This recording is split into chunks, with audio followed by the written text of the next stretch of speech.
Okay, so does everyone have their manuscript handouts from yesterday? Great, you'll need that eventually, but not now. So put it away and don't look at it, please. No. So first, I want to thank all of you for giving me the opportunity to share this material. This is material that is part of current research I'm doing. I'm trying to finish a book on manuscript culture, early manuscript culture in Hindi. And I'll say more about what I mean by Hindi in a second. And because I'm presenting some of these ideas for the first time, or the first time in this kind of workshop setting, I hope that you'll look at them critically.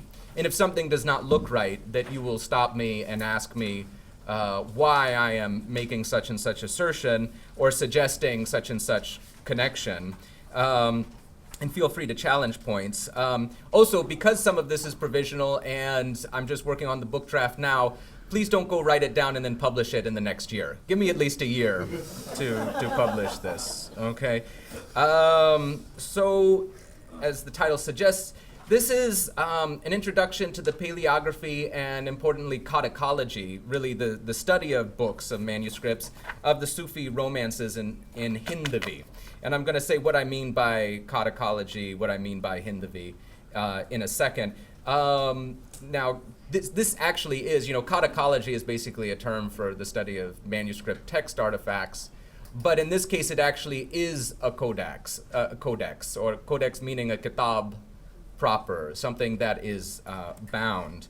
And so what I'll start talking about actually is just trying to lay out the field of what do vernacular texts look like. Prachin Hindi में किस तरह के हस्तलिखित ग्रंथ circulate होते थे. And then after we get a sense of what the overall different typology or different types, मतलब वो हस्तलिखित ग्रंथों के कितने प्रकार थे उस ज़माने में, then we will move on to talking about what the Sufi Romance genre was, the Prem Katha or the Prem Katha, as it was called. After that, I'll give just the briefest introduction to what the earliest copies of the Sufi romances looked like. So, Sufi Prema Gyan ki jo sabse prachin pratiyan hain, wo kaisi hain, unke akar, roop kaise hain. And then finally, at the end, I hope we have the most time, that we spend most of the time in my presentation without me talking, and instead each of us taking turns reading in Hindavi. And I'll ask for your, forgiveness or patience at the beginning. First, I have a tendency to slip into Hindi or Hindavi because that is the language in which these are composed, and I hope you don't mind if sometimes I say things maybe in a couple languages just to get the point across. And the second thing is when we read, I hope that we'll, as Professor Professor Dubert mentioned yesterday, patience is the key. These are difficult to read, and so we'll take turns reading them, and we'll just go one person by one person and let that one person struggle with it, because it's difficult. I find it very difficult to read these. ऐसे प्राचीन हस्तलिखित ग्रंथों को पढ़ना आसान काम नहीं होता. मेरे लिए भी काफी मुश्किल है. And so I want everyone to take a deep breath and don't feel like you're on the spot. Don't feel like there's any pressure as you're doing it, because we're all figuring it out together and helping each other. Okay, that being said, let's get down to brass tacks. So manuscripts of vernacular texts. What do we mean when we say Hindavi? As we were saying last night at dinner, in fact, Hindavi is really a term that you give for the local language, right? That writers in the early modern period use for that local language, Staniya Bhasha, right? And that language doesn't have any one particular grammar and is not local to any one particular area, geographically speaking. I hope it's not going to keep doing this. And so Hindavi, or Hindi, the word Hindi could sometimes even mean Sanskrit in some of the Persian sources of the early modern period. It depends on context. And so you have to look very closely at the context to know what the writer means when they say Hindi, Hindavi, or as you'll see here, other terms like Hinduki, Hindugi, Hindi. I want to point out though two or three terms in particular. Bhasha, or its Bhasha is the Tatsama form. Bhaka is the Tadbhava form. Both mean the same thing, and it's the spoken language or the sung language, importantly, as opposed to the language of Kavya, which is Sanskrit, right? And this is, of course, the Sheldon Pollock argument, right? That Sanskrit is the language of Kavya, right? And Bhasha, right? Or Bhaka, the languages of everyday life, or Deshi Bhasha, right? Are the language of Gata, of Gita, right? And so, Hanji. Sorry? Gata, yes, of Gata, correct. So, this term Urdu, of course, it is also used, but not really until the 18th, 19th century, and it does not start being used as the word Urdu. It's part of a much larger term used for the language of the residents of Shah Jahanabad. Okay, and for that, I will direct you to the writing of Shamsul Rahman Farooqi in Literary Cultures and History. I think there are many ways to approach the history of Hindi and Urdu. My best suggestion is always to start with Literary Cultures and History, which looks at their intertwined histories in a nuanced way. Anyways, so what do the actual poets like Maulana Daud, Qutban, Munjan, and Jaisi, thank you, and Jaisi, call their language, most often they call it Bhaka, okay? Except for Daud, who also calls it Hindugi, or Hinduki, in the ninth verse, ninth Kurdvak of his Chandayan. It's also later referred to as Purbi, okay, so the Eastern tongue. However, one thing to note is that these romances are never referred to as being an Avadhi, right? Avadhi is a term that comes into fashion much later to describe the language of Awadh. And I want to emphasize again that these are not registers or genres. उस time मतलब उस ज़माने में उर्दू साहित्य मतलब उर्दू अदबियत नहीं होता था, Hindi साहित्य नहीं होता था. These did not refer to separate literatures or registers or genres. Now, in terms of some of the influences or sources from where vernacular manuscript culture in the Gangetic Plain drew inspiration were both those of Sanskrit and, importantly, the Prakrits, right? The manuscript forms in which texts in these languages were circulating, those technologies were adopted by earlier vernacular scribes, early scribes of the Hindi language. And by the way, I'm just using Hindi to mean Bhasha, okay? I'm gonna use those terms synonymously here, all right? So the vernacular, matlab Bhasha, writers and scribes, adopted practices from the inscription of palm leaf folios, paper folios, but also paper codices as well. And so at the time that the vernacular in the 14th century in North India really begins to come into its own as a literary language, you have paper pothis, right, circulating, which is of course the manuscripts that are like a Sanchi Patra, right? They are wide and long. You have texts in Sanskrit, Apabhramsha, Prakrit inscribed on them. These, of course, emulate an earlier archetype, which is that of the palm leaf pothi, all the way down to including little medallions and motifs in the center of these paper manuscripts, where, had they been a palm leaf, a hole would have been for the stringing of a thread to bind the palm leaf folios. You have, of course, the kitab, this term you're familiar with. So you have codices, right, which, of course, were circulating in languages like Arabic and Persian, and you had other types of textual artifacts or manuscripts that circulated in literary, right, in scholastic circles, like the Safina, the notebook, right, the Persian notebook, or the Bayaz, right. These are personal notebooks in which people copy down poetry that they like, right, or they practice their own poetry with an ustad, right? This is where the hard work of Islahat is done, is in these notebooks. And these later become the raw material from which tazkiras are created. In fact, there's a lot of confusion about what is just a bayaz or a safina and what is a tazkira, because sometimes people would just keep notebooks of their favorite poetry and then lend it to other people who would copy them, and suddenly you have a bunch of copies of the same collection, and you say, oh, was this a circulating text?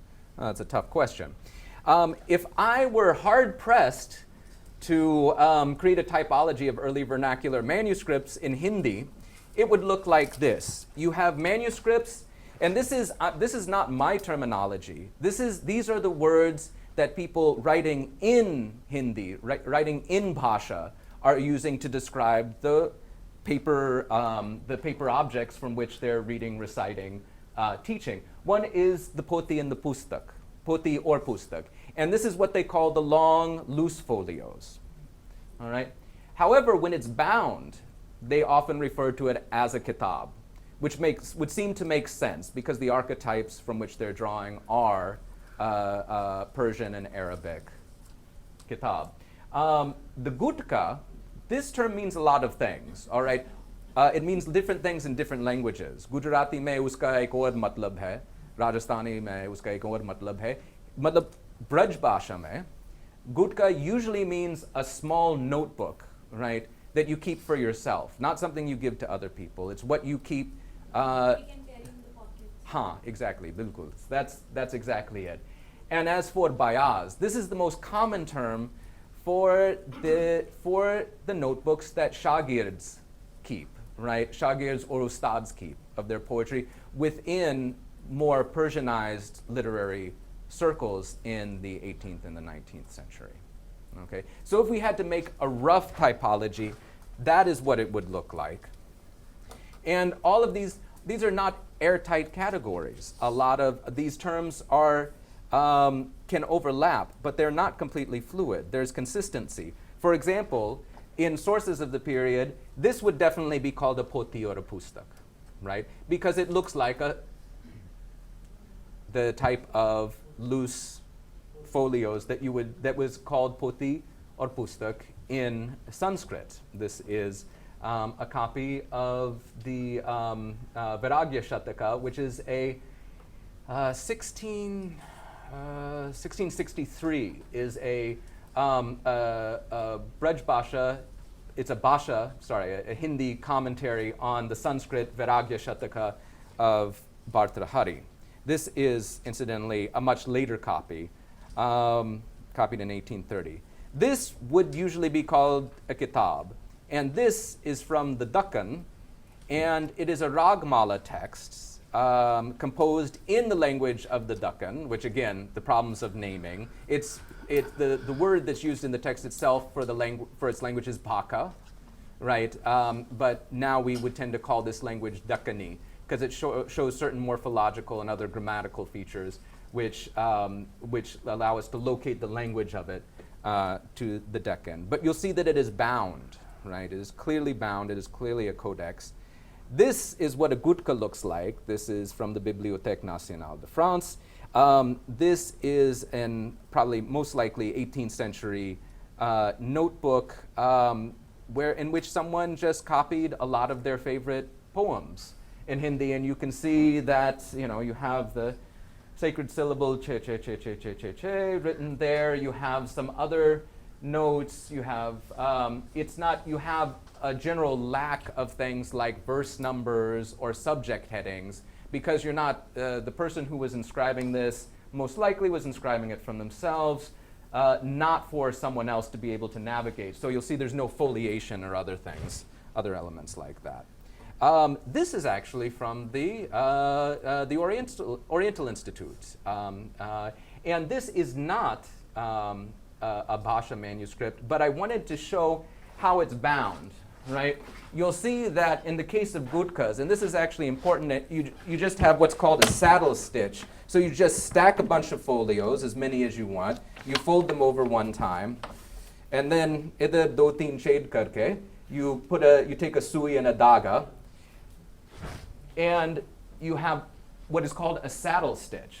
Now, I wanted to point this out as a very simple binding, which is used for the Gutkas, because it's a different binding than that, which was used for the Hindavi romances that we're going to see. And this shows a clear differential in terms of technical skill and resources and money that were put in to the creation of these manuscripts. This is a relatively cheap manuscript to produce because the binding is easy to make and doesn't require a lot of particular skills.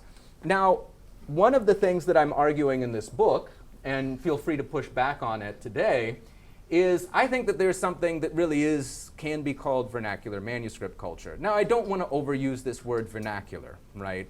What I mean by that is in the space of vernacular texts, manuscripts of vernacular texts, there is all of this experimentation that is going on in the 16th and early 17th century. There are all these different formats that you see, used sometimes for the same text and all these different ways of inscribing literary texts. But by the end of the 17th century, that is not the case anymore. You're starting to see that certain types of literary and scholastic texts are appearing in certain formats. And I only got a sense of this when I started looking at hundreds of manuscripts. So, and sometimes it's necessary to look at a very large corpus to see these types of patterns and trends.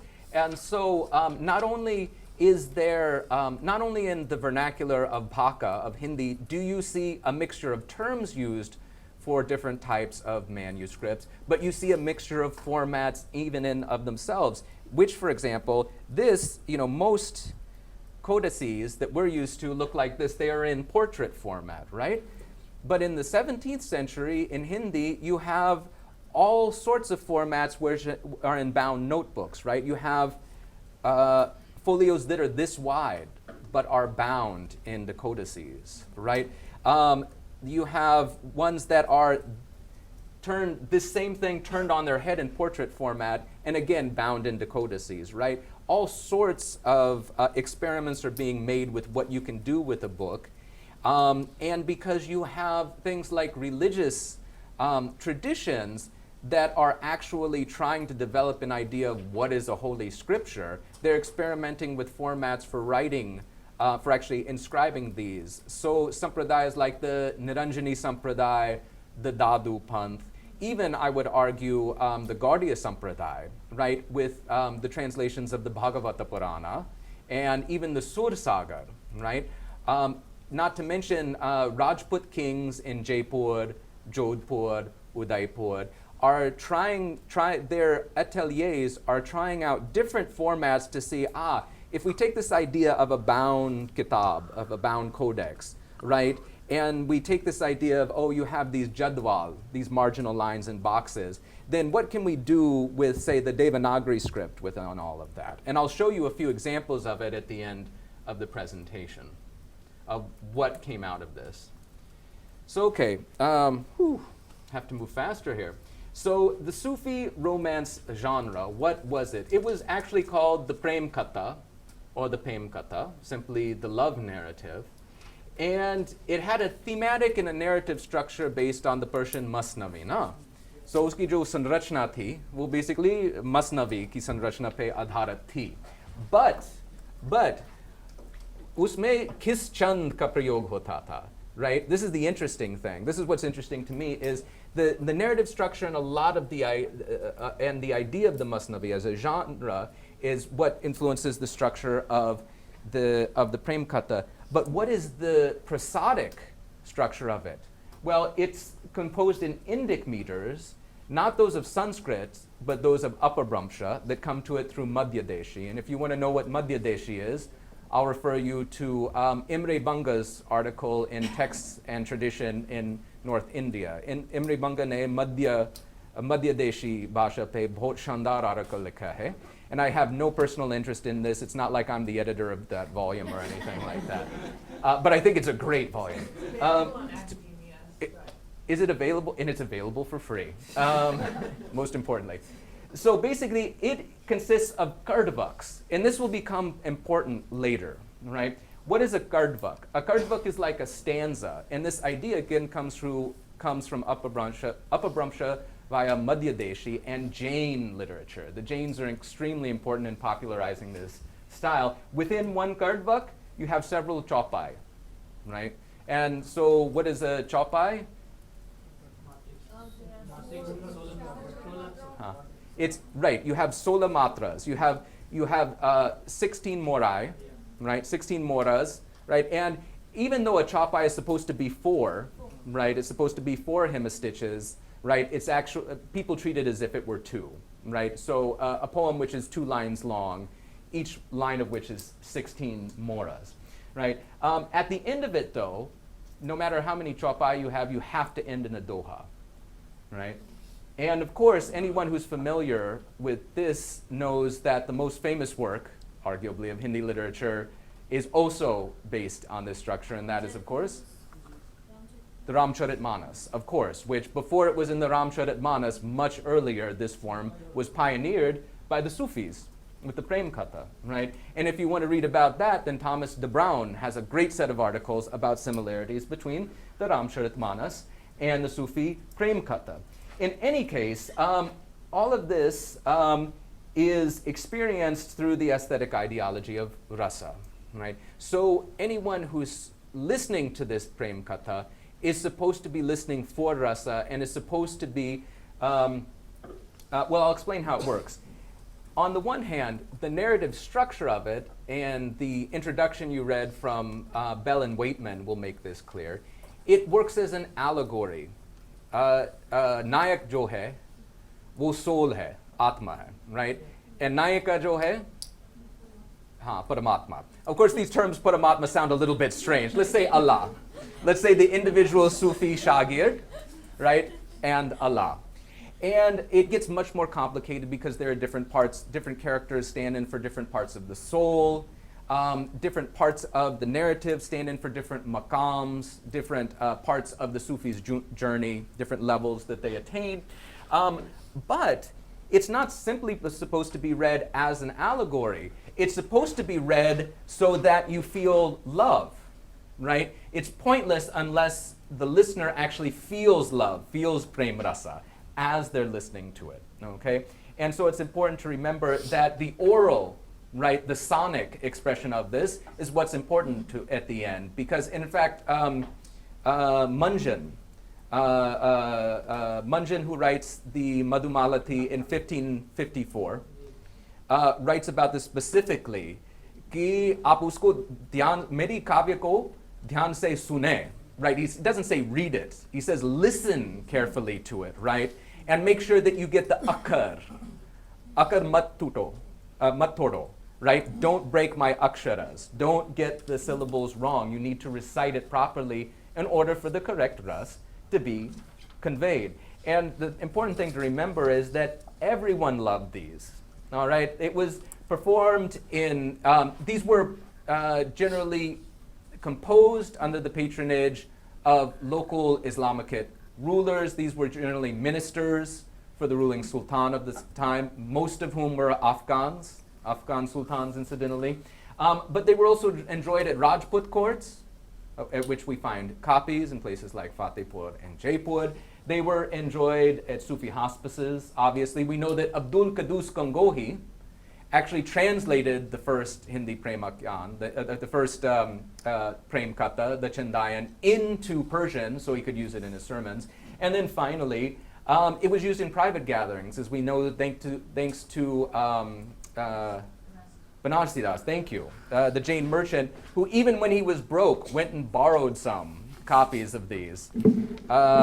Now, to get down to the works of the genre, just in case you want to know these. These are in your handout, but the Chandayan is the first composed by Maulana Daud in 1379. The Mirgavati was the second major one, composed in 1503 by Kutuban. The Padmavat, the most famous, arguably, no thanks to Ranveer and Deepika, is composed in 1540, and the Madhumalati in 1545. I'm sorry, earlier I said 1554 instead of 1540. 1645. And finally, the Chitravali, composed in 1613, and the Naldaman. And to this, I thank, again, Thibault, actually, who drew my attention to this work, of which only one copy exists. You'll get to see one picture of it later, which was composed by a poet named Surdas in 1657. Okay? So that's an overview of the genre. Now let's look at the copies. Okay? First thing to remember, they are in portrait format. वो लंबे होते हैं, छोटे नहीं होते, सब लंबे होते हैं. And I'm going to draw most of my examples here from the early copies of the Chen Dyan itself, so the very first work. Now these copies post-date the composition of the work by a couple hundred years. So we do not know what the earliest copies look like. But we do get a sense of what Sultanate era copies look like, because we do have early 16th century copies, early and mid 16th century copies on hand. So what can we say generally about these? One, they are all in portrait format. Two, and this is important, the text is on the right-hand folio, one stanza, and the image is on the left. And this is striking. And you'll see why in a minute. They do not look like contemporary manuscripts of Masnavis, right? Because as I mentioned earlier, they're supposed to be influenced by the Masnavi as a genre and a narrative structure, but the manuscripts do not look like Masnavi manuscripts. They look like a completely different thing. In the copies in which you don't have text and image in this way on facing pages, you might have text on both folios. And in the case of the Manchester, the John Rylands Library Chen Dyan, which was copied in the 1570s, I'll show you a photo in a moment, you'll see in that copy, most of the manuscript has text on the right, image on the left, but in some places it just has text on both folios. The earliest copies are all illustrated. All 5 copies of the Chen Dyan that date to the 16th century are illustrated. This is also true of the earliest copies of the Padmavat, the earliest copies of the Mirgavati, the earliest copies of Madhumalati as well. They all have illustrations, which is very interesting. It's only the later copies, which incidentally are cheaper, that we have, that tend to be unillustrated. Now, why that is can be the accident of history. I don't want to draw any conclusions of that. I just want to be descriptive here. The earlier copies from the 16th to the 17th century have 1 kardvak per folio, right? 1 stanza per folio. These later copies that are more cheaply produced just have running text. So a kardvak, a stanza can be broken across 2 folios. Right. Now, I'm deriving my estimation of cost from the materials and from the workmanship of the manuscript itself. There are later copies which are part of, they're called, hold on, forgetting the name of them. There are copies that are contained within manuscripts that also contain other works, and those have evidence of sale on them. But these earliest ones do not. This is an example. This is the John Rylands Library one, beautifully illustrated. And this dates to the 1570s. And as you see, you have the text, only just 1 stanza on the right, and you have the visual illustration of that on the left. All other earlier copies tend to follow this example. This is a later copy, this also from the Bibliothèque Nationale. It is a copy of the Padmavat. It was copied in 1720, and you'll see here much rougher calligraphic hand, and you've copied a couple of kardvaks per folio. This I actually want to spend a second on. This is where binding is important. And हम जो literature के scholar हैं, literature के जो विद्वान हैं, हम bindings को नहीं देखते हैं generally, right? So bindings को कौन देखता है, right? And who spends the time to look at bindings? But this is actually important. The construction of these was quite sophisticated. What would happen is you'd have a folio, generally twice as large as this. It's folded. Then you have either another folio, either they are nested like this. Usually they are nested like this, and they're bound into what's called a quire. A quire is about, say, yay big, this many folios, folded over one another. And then you would take maybe 10, 11, 12 of these and stitch them together, right? And then you would take all of those and stitch all of them together into a text, what's called a text block, right? Which would later be glued and sewn into a cardboard binding, which would be covered with leather. And the earliest copies, none of the copies that we have are in their original bindings. And this is also important. They've all been rebound, which makes it difficult to figure out what their original covers looked like. But because of the holes, we know how they were bound, and they were bound in this way. Why is that important? It's because if you have a flat folio and you are doing is side pad, agar is side pad text hai or us side pad illustration, right? If you have text on one side, illustration on the other, then you actually have to know what order they go in, otherwise the wrong text and the wrong image will be placed together. And so the important thing to get out of this is that this is collaborative labor, bookmaking labor. And that brings me to the kind of, I guess, higher level point I wanted to make, which is that these are objects, these are important objects both for displaying wealth, but also constituting wealth, in a sense, right? For constituting a certain type of cultural power. Aditya Behel writes about this in a slightly different way in his,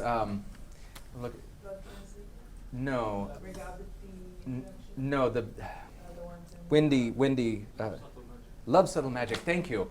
What would I do without the students to keep me on track? So in Love Subtle Magic, he says that these works are ways for the patron to demonstrate, right, their barakat, their power, their grandeur.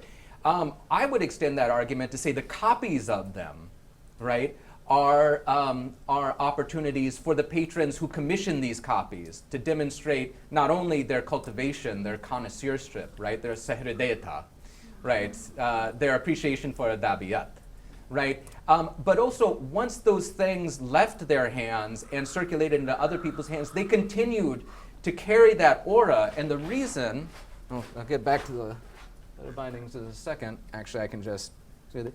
Is because of these. And again, thank you, Thibault, for helping me go through what was a somewhat difficult colophon to read. This is for the Naldaman of 1657. What this one contains, this was copied in 1698 for a Mughal general in the Deccan.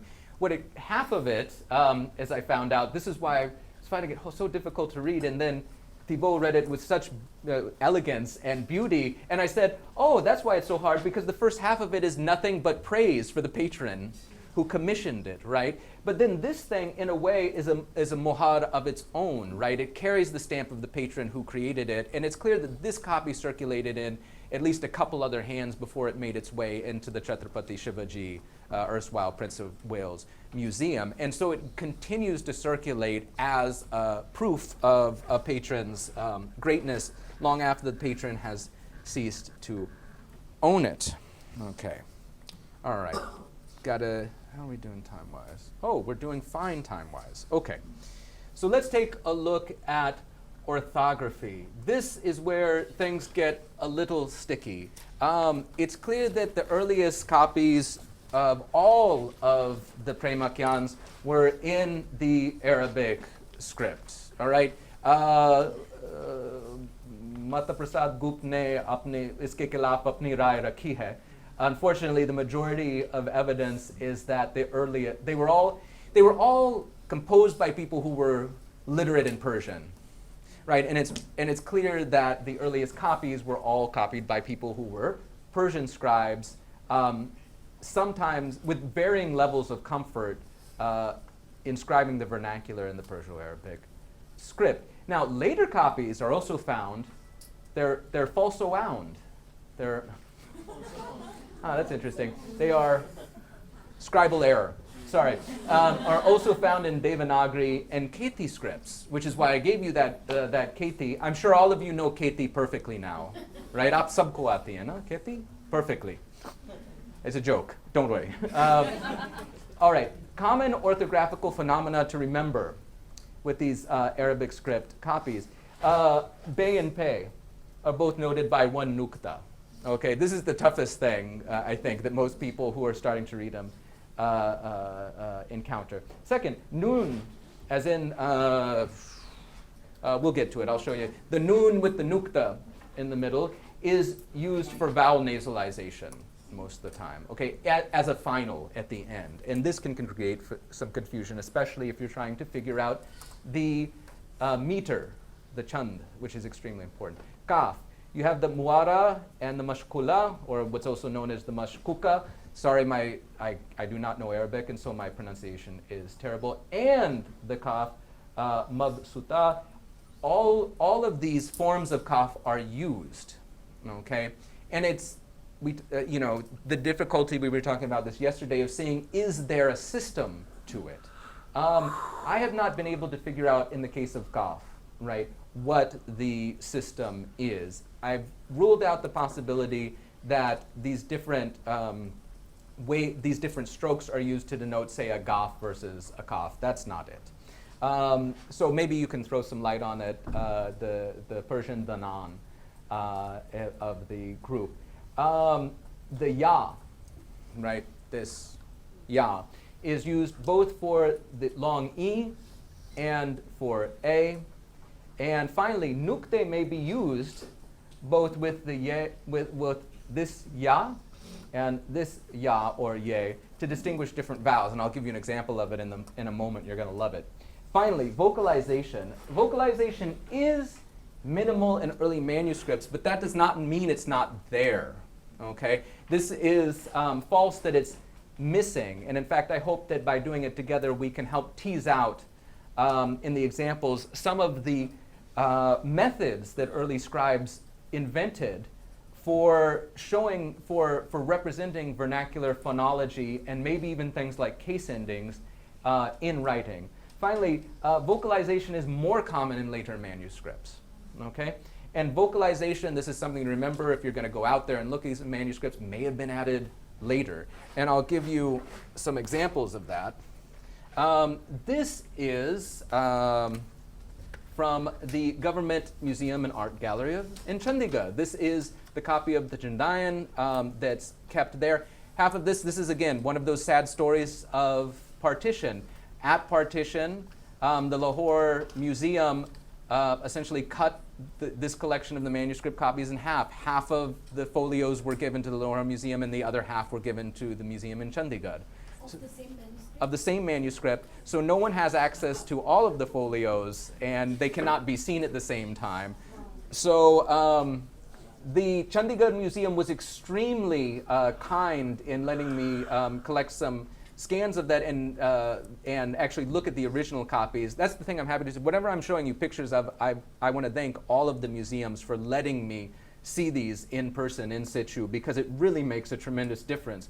For example, you can bend down really close to the page and get an idea of how big was the nib of the pen used and at what angle to make these vocalization marks in the manuscript. Now, you'll see here, right, and maybe we'll get a chance to read this manuscript as well. This is, as I mentioned, the Dyan, and this is, you'll have a Persian heading at the beginning. You'll have chaupais that are read across like this, another chaupai, chaupai, chaupai, and then finally a doha at the end.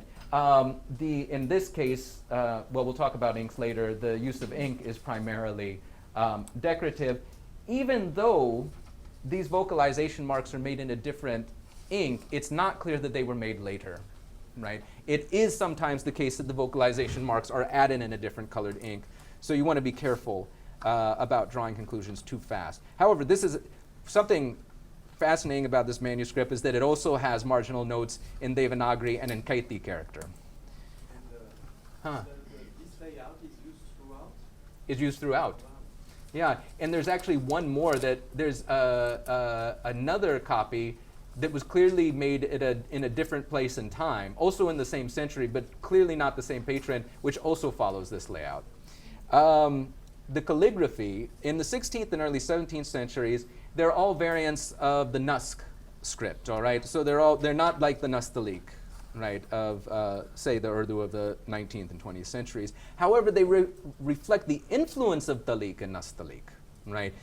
So we'll maybe be able to get a chance to point out some examples in the Rylands library. So it's the Manuscript that goes straight across.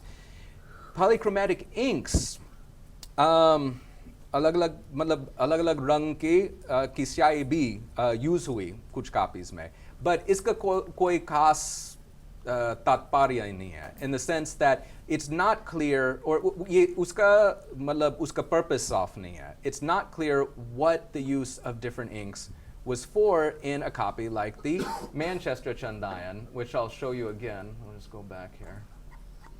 Right, you have blue, red, red, red, red, red, red, red. There's one more blue lemon here, which I can't find at the moment because this projector has made me colorblind, but it's there. Oh, I still can't see it in there either.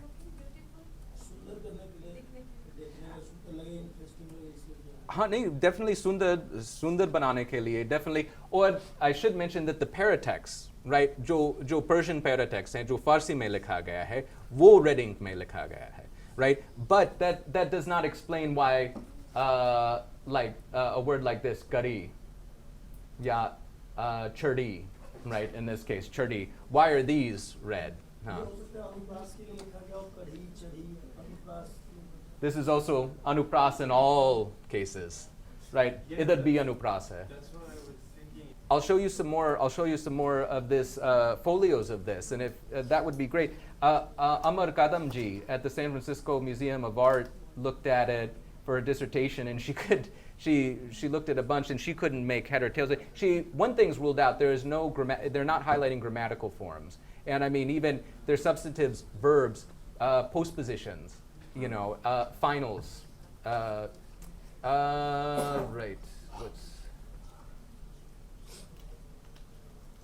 So right, the layout. Okay, so this is the Chandigarh, we'll call it the Chandigarh Chen Dyan, the Chandigarh Lahore Chen Dyan, right, which follows this layout. So here's the interesting thing. You have, again, let's say a broadly Persianate Islamicate genre, but Chand jo hain, wo Indic Chand hain, right? These are Chandas from Apabramsha. And so the scribes, the early scribes, it seems clear to me, they're trying to figure out what to do with these Indic meters, because I'll show you a picture of a Masnavi of the period. Oh, come on, really? Right. Okay, here we go. So this is a 15th century copy of the Khamsa of Amir Khusro, which has been attributed to North India. Right? Now, in this case, note that in a Persian Masnavi, of course, you have 11 and 11 syllables, right? Most of the time. And so you have two misras making a bait, making a couplet, and they're all the same length. So 95% of the Masnavi, Persian Masnavi manuscripts out there just have columns of text that just go down. And the only time they're broken are for subject headings or for illustrations. And the illustrations can be mixed in any way you want. They can be added like this. A contemporary one in Iran looks like, yes, this is also a Khamsa, 15th century in Iran. Again, you see 4 equal columns. In the case of the Kardvaks, you have a bunch of chopais, and then you have a doha, and they're not the same length. So you can't have these neat, you can't use the same size of calligraphic hand and have neat and nice columns. It doesn't work. And so they invent all of these techniques for dealing with it. They have the diamond shape technique, they have the 2 columns, and then a final center technique. They have, let's see here. Oh, there it was all the time. They have this staggered technique. This is in the copy produced at Malwa in the 1520s, and which is now in the Chhatrapati Shivaji Museum in Mumbai. And here you have another. This is, you can barely see it, but this is Bharat Kala Bhavan, right there if you folks coming from BHU. This is right in your Aapke Pados mein. So here again, you'll see some features which are similar. You'll have a Persian paratext at the beginning, the subject heading, which tells you what's happening in this stanza. Then you have the chopais, which are read up and down, across, down and up, and then your final doha at the end. Oh yeah, no one can because they covered it with rice paper. Oh, could we maybe, actually that's a good idea. Let's, okay, there we go, great. All right, so this is another sad thing, and I don't want to spend much time on this because we still have 35 minutes to read. A lot of these, this is again a question of the archive. So all of these have been dispersed. There is not, when it comes to the copies of the Chen Dyan, and I've only been showing you copies of the Chen Dyan, there's not one complete copy. And so we're missing some parts of the text. Not only that, most of the copies have been dispersed because in the early 20th century, the paintings were ripped out, right, and sold on the art market. But of course, on the opposite side of every painting is the text. And now we cannot recover those texts in the case of some of the copies because they have been glued onto pasteboard, not naming any museum names here. So this is a real problem. And the recovery of the text is going to be a technical challenge. So finally, before we start reading, I want to talk about paratext, right? There are Persian headings for each stanza. And this is, again, the case in all of the earliest copies of every manuscript copies of every Prem Khatha we have. So, चाहे पद्मावत हो, चाहे चंदायन हो, मतलब हमारे पास जितने प्राचीन प्रतियां हैं, सब में फारसी paratext हैं. Paratext मतलब शीर्षा, notes वगैरह, right? Not only that, there are marginal notes in Persian, the vernacular, right, in lots of these copies. कोई पढ़ रहा था पद्मावत तो उसको चंदायन का एक कड़वक याद आया तो उसने लिख दिया, right? You get a lot of these, and Shantanu Pukan, right, has written a beautiful essay about this in the case of Mukhlis.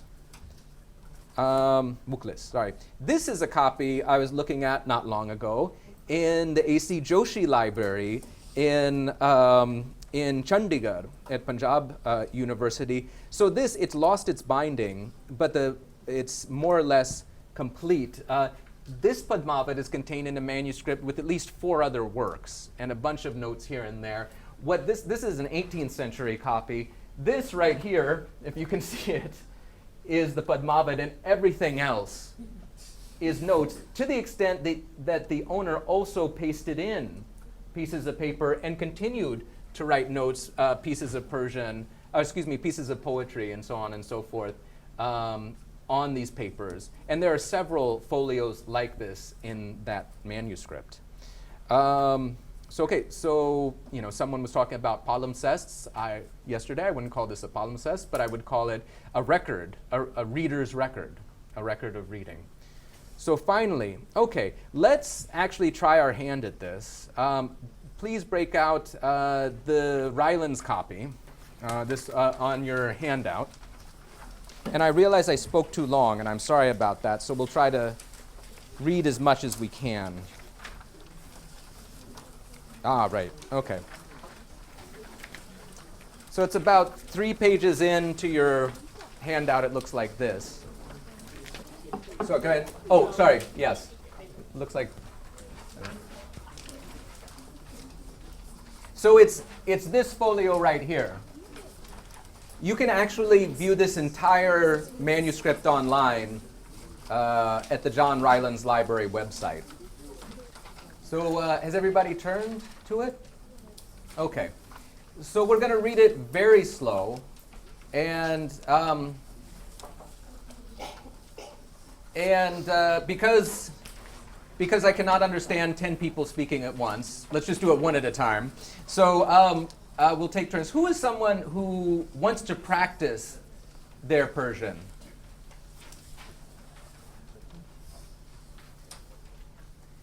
I'll tell you what. I'll take the first step, and I'll read. Okay, at the very top. In fact, I'll point it out. This is easier. Oh, great! I have an even better idea.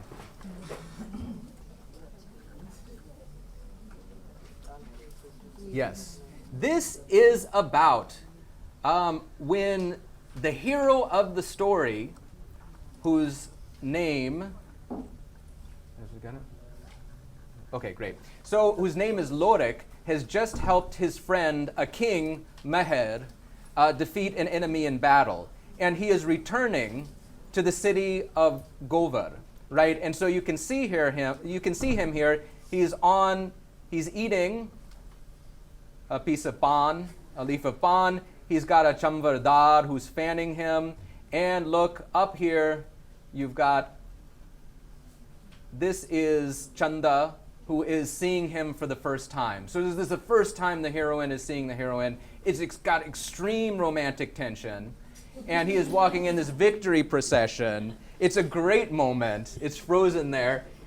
And the scribe has helpfully told us what the stanza is about. So we know that, first of all, it's about Baz Gashtan, to return. So, Baz Gashtane, we'll never know. Kulja Simsim. Okay. Vapazaja Simsim. Oh my goodness. Okay, great. So Baz Gashtane Meher. So this is a name. This is the Meher. Yeah, the name of the king, right?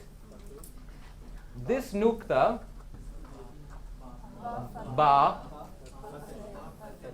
fateh, victorious, with victory, right? Literally, with victory. The and yes. Maybe 1%. Yeah, let's do it. Okay, so who was saying Navaktan? Okay, yes. Sorry, aapka naam? Oh, you're of course, sorry, Abrad. Okay, Abrad, could you read the rest of this line for us?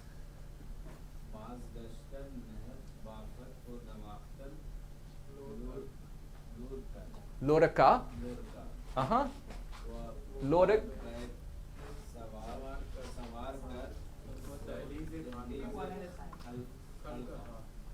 Uh-huh. So okay, great. So that's right. So this is a bit of a strange part.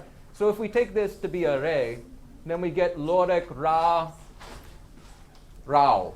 This is the way one person has read it. I think it's Loraka Va, right? So can you read that out one more time so that everyone can hear?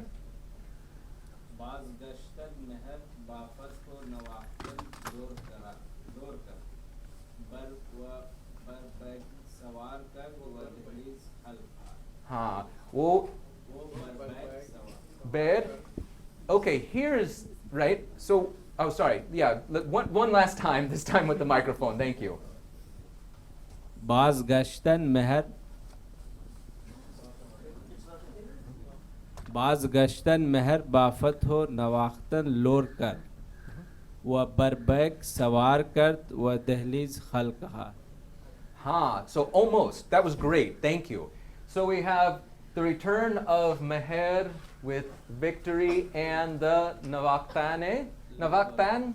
To give something. Yeah, to kind of the... You think it's Lorakra. Oh. There we go. So it can't be connected by saying Izafa, Navaktane. You think it's Navaktan Lorik Ra. Okay. No, that makes more that I don't know, I don't know about the grammar there if it's necessary. Yeah. Huh. So this would be the adoring of yes, from the Lorik Chanda, huh? So the adoring of the praising, the adoring of Lorik, would that be appropriate?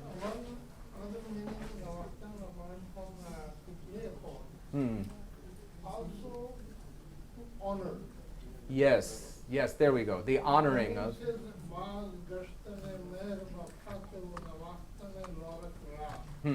After return of this Meher with the victory, to honor him, to felicitate. To felicitate. Thank you. That is extremely helpful because I kept trying to think. I thought, Well, if you have navaktan here, then you would have to have an izafa navaktane lorak, which sounds a bit strange. Ra, navaktane lorak ra. Thank you. That's extremely helpful. So, okay, so this ra is taken to be, okay, the direct object marker for lorak. Okay, so the praise of lorak. Already published this one, I hope you have seen it. Yes, I've seen his, he's, The same Dyan also he published last year, and it is released this fall. really another Yeah. one. And it is published basically from Allahabad. Uh-huh. And he used Beacon manuscript and this another manuscript which we are showing. The Manchester one, yeah. Chandigarh one. Oh, the Chandigarh one, really? He had used this, he spent about 20 years to edit that. Yes. I have, And he has used the whole glossary of this one. mhm. The text is really wonderful, which he has edited. This is great news. I have the earlier version of his edition, and it's great. I also have the Gupta edition, and unfortunately, the Gupta edition gets the Persian wrong. Ah. And the one other you were showing Ragmala from Pennsylvania. Huh. Yes. One portion of this from Chandravi Malaka Vaiva. Mm-hmm. It was showing the picture. Uh huh. I published 4 years back. Really? Well, I need to get up to date on your curriculum vitae, and get a copy from you then. Yes. It's, okay. I will give it you. Thank you. Oh. And thank you very much. And I will do the Navaktan to you, Chandrasekhar Rao Navaktan. And then hopefully I'll come back next year, Ba Fateh. Okay. So here, thank you. Thank you. That's very, very helpful. And here's the thing. Remember that a single nukta can also be pe, Yeah. as well as be. So instead of bead, we actually have peel. Back. You think it's peg? I'm pretty sure it's Yeah. peel, not elephant? Bear peel. But peel. Huh, the thing that, and then here I'm cheating, right? And I want to say to the students out there, it's completely okay to look at the pictures when you're not sure, because it has a large illustration of the hero coming in on an elephant, right? Which is partly how I was able to, yeah. Gupta also takes it as peel.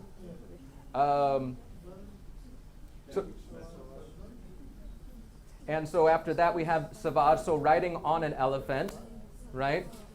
And then savar kaird.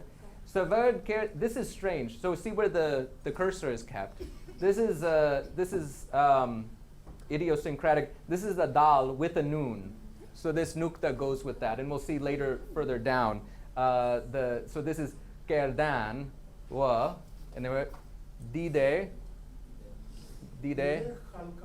khalkaha. So this is khal. Here's the lam ka tu nukte kaha. Right. Whew. All right, and we haven't even gotten to the real text yet. This is just the title about what you're going to read. So I'm hoping here that we can cooperate and collaborate together and figure these out, because this again, this is Hindavi. This is Basha now, okay? This is where the poem starts, this particular Kardvak, and maybe, thank you, that was very helpful. That was great. Can we have someone else who can read Persian, or someone who's, अच्छा, आप लोग जो हिंदी पढ़ते हैं, PhD कर रहे हैं, आप लोगों में से कोई है जो उर्दू लिपि पढ़ते हैं? सीख रहे हैं? सीखना है या सीख रहे हैं? सीख रहे हैं. Okay, so let's start with this. I'll give you easy. आप शुरू करना चाहेंगे from here? It's थोड़ा मुश्किल है, लेकिन आप It's like a high jump. We have the pads. So try. We will not allow you to fall. We will not allow you to fall, exactly. If you are the nut, we're here spotting you. So we'll go letter by letter. First letter.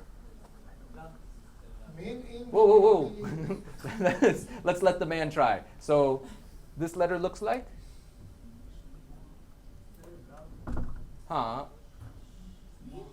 Ma? So this could, actually that's not a bad idea. This could be a ma. Ra. This is actually a ra. Okay? And then I'll actually trace it for you. How about this? If you have ये दूसरा अक्षर है. This is, and then here is the dot. Yes, noon. Huh, exactly. So this is it. Re, noon would be just ye, re, nu, ra, na will be what ye kaun sa labs hoga? Run. Yeah, it's just run, as in the war, the battle. So run. Okay, now it gets a bit of, how about this letter here? This, we have this harf, this harf, and in fact, forget about that nukta. That nukta goes with the noon. It's, the nukta is down here, so ye or ye. What will this be? It would be ha if it were up here. How about down here? Ja, correct, right, ja, right? And then we have one more harf here. Yes. And so we need actually something down here that's missing. This is where it gets confusing, right? It's actually ja. This is the two nukte, and these are two nukte. So ja, I, ta. Ja, I, ta. Ranjit. So this is two separate lemma. Run, jeet. Okay? Run, jeet. Okay? Two separate words. And then how about this? We have a loop here. The copy's not very good, sorry. Ma. Do chashmi hai. Or? This is actually, that's just ink. That's just a blemish. Ra. Ma, ha, ra. Maher. Maher. Maher. Kaf. O. Vowel.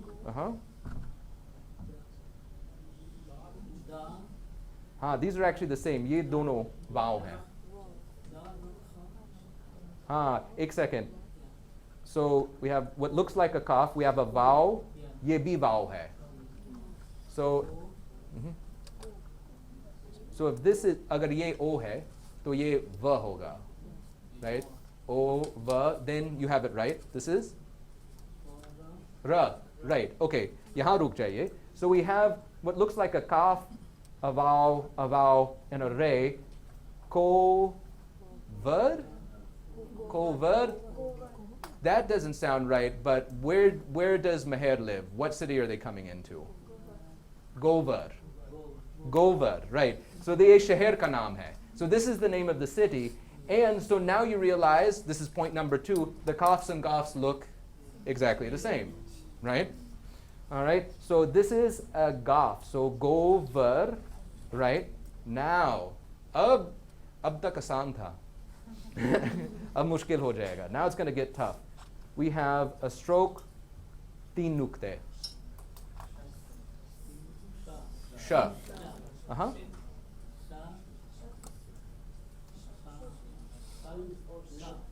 Sha, sheen, dal, and then ha.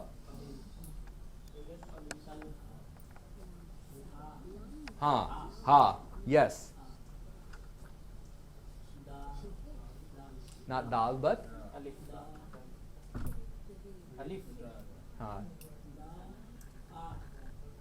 Not dal, but this, it's actually the same akshar as this. Re. This looks like lam, but it's a. It's aleph. And here's where prosody comes in handy. Tropis have to end in long vowels, right? So it's not going to be a lam, right? Because you can't have Allah. It has to be an a or an e, right? So good, excellent. So sh, the dal and the he go together to make an aspirated dh, shud. And actually it's, I'll give you an hint, shid, tha, siddha, ra. Shidhara. Shidhara. Shidhara. Right. So let's try to go through it good. Very nice. So that run, Jeet, Meher, Govar, Shidara. Shidara, right, long ah. Okay, that was easy, right? Thank you. So there, it's hard to know here if we have short vowels, short final vowels, right? And Gupta, on the basis of other manuscripts, now we're talking about Mata Prasad Gupta, not PL, thinks that there should be a short E at the end of this. So GT, right? Or Jiti in some variants. So Run, Jiti, Meher, Govar, Shidara. And the other manuscripts have a different reading. They do not have Shidara, they have Siddhara. Yes, thank you. Parameshwari's version has Siddhara. So, anybody want to offer a translation? Not everyone at once. Take turns. Do you want to try to? मतलब अगर आज के अगर आधुनिक हिंदी में इसका तर्जुमा करें, हाँ, आधुनिक हिंदी में.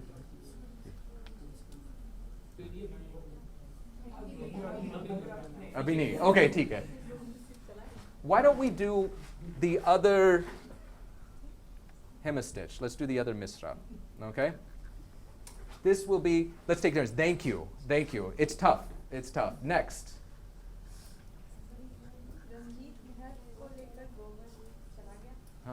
We'll come back to that. Abhi translation baad mein karenge. Let's do a. Can I get Anas? Anas, can I convince you to do a reading of this for us? Thank you. Laurat. Laurat. Written is very very visible. Ka ha and this is Re. Okay. So we have a ka, ra, ne. So this is neem or ye? Neem, ye. Here. Yeah, before that. Yeah. Here. So we definitely have a kaf, we have a do chashmi hai, so we have ka, we have a nukta down here, ki, right? But this, we have a nukta up here, and we have two nukta down here, which go with this ye.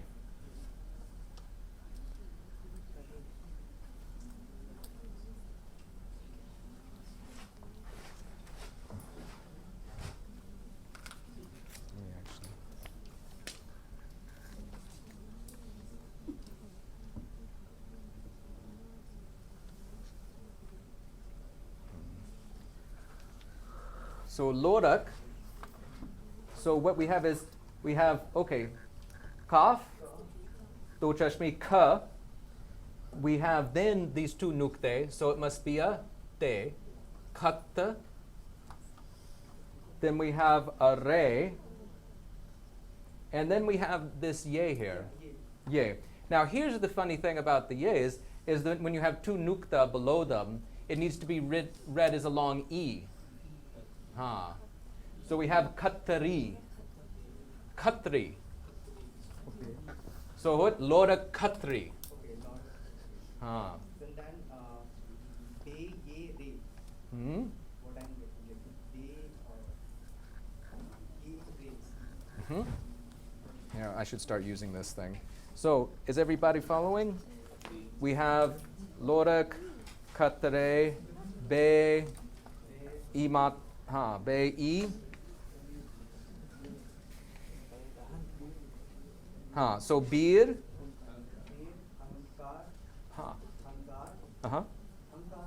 Oh, hankar, we've got one more aleph. Yes, shabash. So we have lorak, khatri, bir, hunkara. Hunkara. So hunkara matlab to? Hunkar karna. To roar. To run mein, kisi ko bulana ya awaz karna. Right? So, let's put it together. Okay, run jiti, maher, govar, Shidara, Lorak, Khatri, Bir, Hunkara. Okay, and here both Parameshwari, Lal Gupt, and Mata Prasad Gupt give Biru as so you have an object marker there. So, kaun iska tarjuma karega? Who's going to translate this for us? One reading I thought it could be, this is similar, as I thought this could be not Ghanari. Ghan is louder sound. Of course. Huh. So you're taking this as noon. It could be, although I've not seen any other noons that look like that in the manuscript is the only problem. That we have many such examples. This one Mm-hmm. and this one both. No is there this type. Because in another portion of this text the word Khatri is used. For Kshatriya, yes. For Kshatriya. It's taken as a tadbud, yes, it appears as a tadbud form for Kshatriya. So not a caste Khatri, not Khatri, but Kshatriya, yeah. Kha and Sha is an interchangeable sound, like in music, Sharaj and Kharaj. That is interchangeable, but actually it is Sharaj, but in Persian script it has been changed to Kharaj. So that is possible. If it is used in text in the same meaning in other places, then it's okay.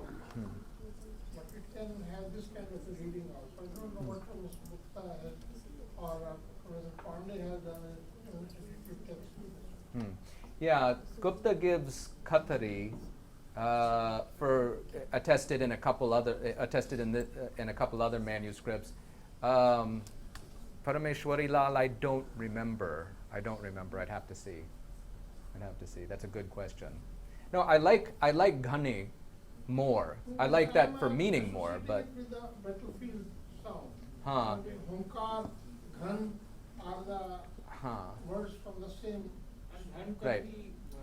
Although now they are no longer at the battlefield. Now they've already returned, so they're already returning back in there in the city. Yeah, but after winning over. Oh, sure, I agree. So when they are returning with winning over, with more trump and show and with more sound. No, I think I like the reading, honey. Right? It certainly sits easier. I just don't know. I'll go back and look at the Gupta edition. And can be adjective to hunkar. Oh yeah, in this case, definitely. That's definitely what it would be. Well, let's see. Okay.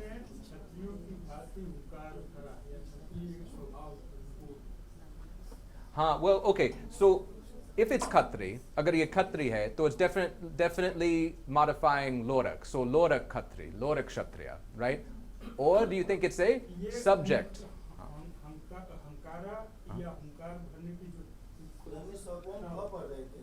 तो जो मुझे ऐसा लग रहा है जैसे कि अभी पढ़ते पढ़ते कि यह किसी पर्शियन बोलने वाले ने ऐसे बोल रहा है उर्दू जिसकी वॉइस जो है वो स को ख पढ़ता है और राइटर जो है वो लिख रहा है और उसमें ये इस बच्चे ने बताया वो ज्यादा लोरक क्षत्रिय वीर हुंकारा. Kshatriya Bir Hunkara, taken as the subject. Adjective to that. This is better one. Lakshana hai. I think that sounds better too. And that makes sense. Thanks. Okay, thank you. Yeah. So, okay, iska translation karenge आधुनिक हिंदी में. Now's your chance. नहीं. This is, we're doing it, हम सब साथ में पढ़ रहे हैं ना. So, okay. So, here we have, all right. So, having won the war, Ranajiti, Meher Govar, Siddhara went left Prasthan kiya, right. Left for Govar. Govar is his capital city. And then either Lorak Katri or Lorak Ghani, Biru, Hunkara. Bir Hunkaro. Hunkara, sorry. So what is happening as they do this? What are they doing for Lorak, with Lorak? Woo! Cheering, right? They are cheering.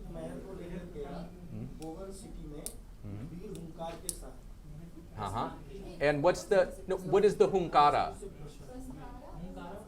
Hunkara too?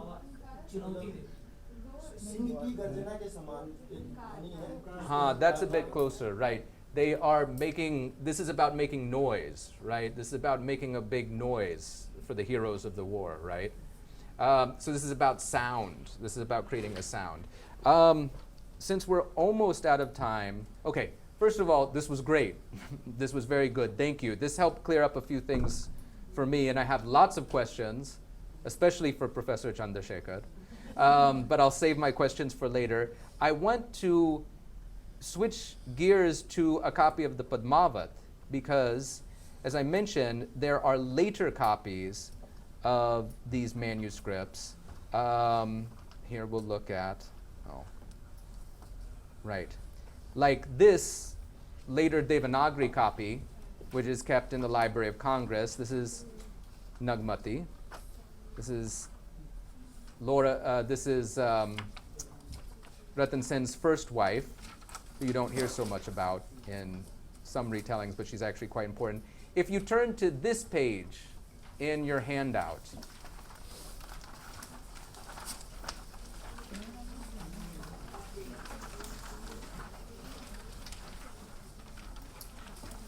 so this is a beautiful copy, again, from Banaras Hindu University's Bharat Kala Bhavan, right? It is only in pieces. We don't have it in an entirety. It was copied in 1720, obviously for a patron of means. Jisne banvaya tha, wo obviously amir tha, because it has beautiful full-page illustrations, full folios, sometimes spreading across 2 large folios. This is quite large. This is much bigger than an A4. It's about, the folios are about yay big, from this, about yay big. So they're quite large. And in the middle of the illustration is the text. It's gorgeous. You must see it.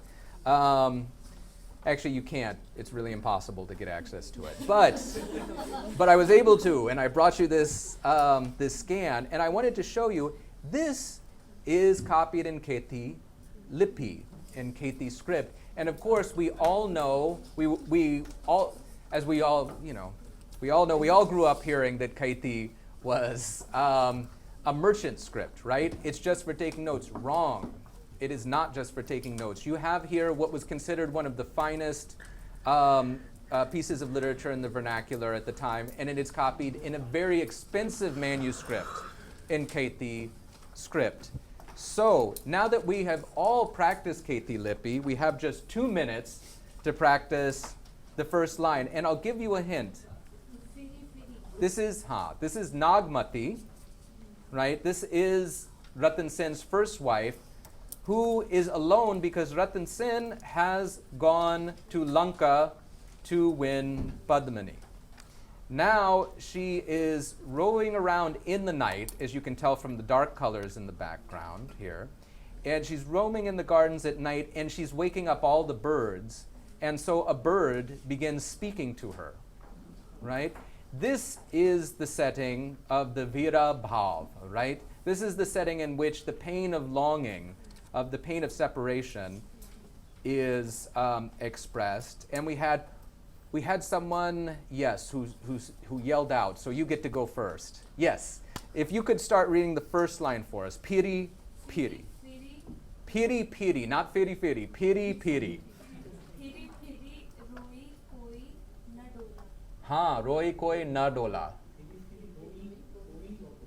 हाँ free free रोई कोई न डोला हाँ would you do आगे पढ़िएगा sorry you read across and actually this is a good 1 minute रुक जाइए this is a good point at which to point out here is something, and this is when I was staring at these, I've been staring at these manuscripts for several years, and suddenly it hit me. It's extremely striking. It's written on the page and arranged just like the ones in the Perso-Arabic script. There are almost no other Devanagari or Kethi manuscripts from this period that are written like that except for this genre. This is the only genre where you have these verse breaks. And it tells you that there people see that certain genres belong in certain formats. So, okay, sorry, please continue. Wait. I know that not all of you are her because there's only one of her. I'm still a dualist, I'm sorry. So, okay, sorry, Adirat. Exactly, Adi Rati Vihangam Bola. So who's speaking? The Vihangam, the Pakshi is speaking. Adi Rat, in the middle of the night, at midnight. And why is he speaking? Because somebody is Firi Roy Koi Na Dola. Someone is wandering around crying, and of course, who is that?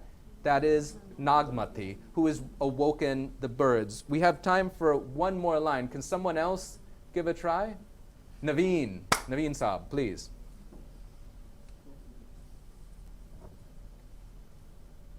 Tese.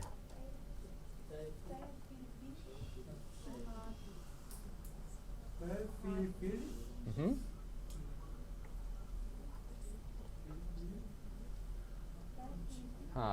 We'll help you. The first, you've got it right. Ab tak theek hai, te phiri, fir da. Da hai.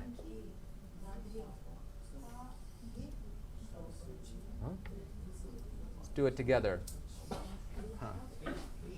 Phiri. Da. Not ye, but dha. Dhade. Sub. Punki. Perfect. Sub punki. Remember, this is not Pakshi, this is not Sanskrit, this is the vernacular. And finally, just Naveen. Arey, aapka bhi naam Naveen hai?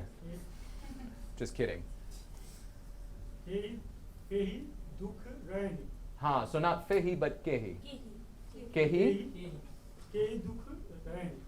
Kehi Duk Rani.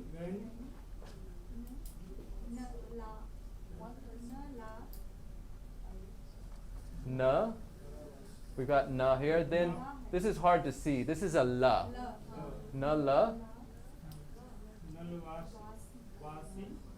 Good. Na lavasi. Anki. Right. Yes. Kehi Duk Rani Na Lavasi Anki. Very nice. And final question is, why do we have... Actually, it's Lavasi. Lavasi Anki. And how do we know this is a va and not a ba? Because uske niche ek dot lagaya hai. Right? Agar dot nahi hota, to fir ye ba hota. Right? So this is something to remember. And this is a sa, I matra, a, ka, I, anki. Right? Okay. I'm sorry because I've already gone 3 minutes over, so I apologize for keeping you late. I want to thank you for letting me try this out. I actually got a tremendous amount of both feedback and information from you, so thank you. What we'll do is, rather than having questions and answers, what we'll do is, like yesterday, we'll try to keep some time at the end of the day so all of the session leaders can come together and you can ask them all questions. So thank you tremendously. Thank you. Oh, and here's your cheat sheet. If you want a, I'll start over here. Take 2 of that one and 1 of this one. I transcribed all of the practice examples. So if you want to go home and practice with the same things we were just working on, you can do so. And in the case of one, I've also included the copy of Gupta's edition of the Chen Dyan, so you can look at what is the same and what is different between the Manchester version and his version. Whew. And there's tea. Sorry. And there's tea and coffee.